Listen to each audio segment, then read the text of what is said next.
Assalamualaikum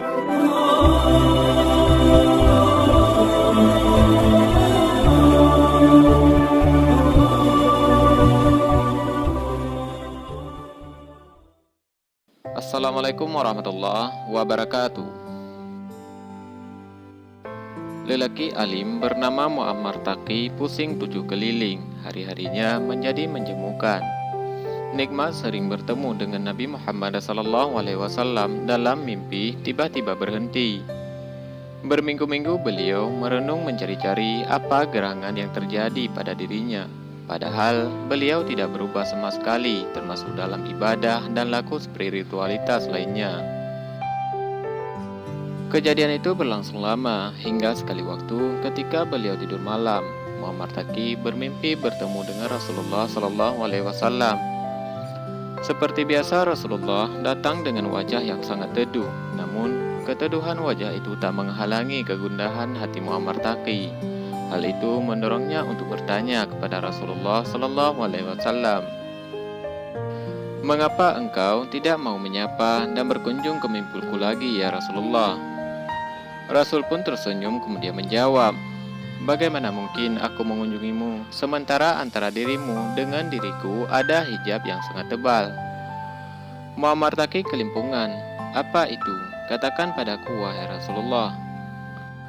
Rasulullah menjawab, "Kau menulis karangan yang membantah An-Nabhani." Setelah itu Muammar Taqi terjaga dari tidurnya. Suara Rasulullah masih terngiang jelas. Beliau lalu bangkit dari tidurnya dan segera menuju ruang tengah tempat beliau menuliskan karya bertajuk Nailul Amani fi Radd 'alan Nabhani. Manuskripsi kitab itu segera ia bakar. "Ternyata inilah yang menjadi penghalang aku bertemu dengan kekasihku Muhammad SAW," ucapnya.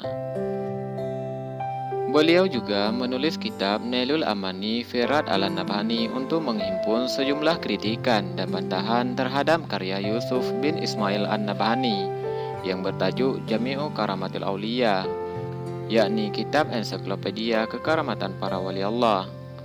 Salah satu contohnya adalah cerita kekaramatan Nafisah binti Hasan bin Ali bin Abi Thalib. Alkisah seorang perempuan pemintal benang yang memiliki 4 orang putri berangkat ke pasar untuk menjual hasil pintalannya. Di tengah perjalanan, seekor burung tiba-tiba menyambar barang dagangannya. Perempuan itu pun menangis. Beliau bersedih dan bingung bagaimana bercerita kepada putri-putrinya ketika pulang dengan tangan hampa. Seorang datang menghampirinya dan mengajaknya untuk menemui cucu Rasulullah SAW. Sayyidah Nafisah menyambut kedatangan mereka. Setelah bertanya kesedihan apa yang membuat perempuan pemintal benang itu bersedih, Sayyidah Nafisah menasihatinya dan mengajaknya untuk berdoa. Setelah itu beliau meminta perempuan pemintal benang untuk menenangkan diri dengan duduk bersandar di sampingnya. Tak lama kemudian, sekelompok lelaki bertubuh tegap datang bergopoh-gopoh. Atribut dan tampilannya menunjukkan bahwa mereka adalah para nelayan. "Kami mengalami kejadian aneh, wahai Sayyidati," ucap mereka. "Ceritakan, apa itu?" Salah seorang dari mereka bercerita bahwa setelah melaut berminggu-minggu, mereka mendapat tangkapan yang melimpah. Mereka pulang dengan hati yang berbunga-bunga. Namun perjalanan tidak semulus yang mereka bayangkan. Perahu mereka bocor justru ketika hampir sampai di tepi laut.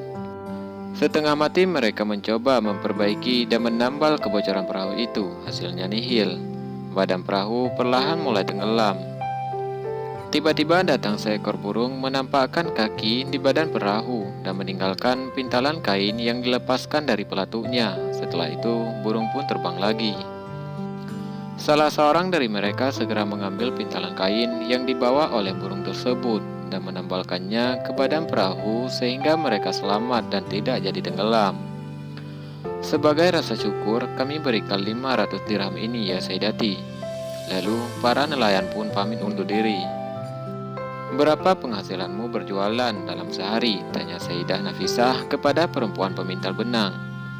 Perempuan itu pun kemudian menjawab, 200 dirham ya Sayyidati." "Ini 500 dirham untukmu semuanya," ujar Sayyidah Nafisah sambil memberikan seluruh pemberian nelayan. Kisah lain adalah tentang seorang wali yang bernama Muhammad Syudori Al-Majdub. Pria ini diceritakan memiliki keramat yang tidak kalah aneh. Beliau bisa berkhotbah dan sholat Jumat pada waktu yang sama di 30 tempat yang berbeda.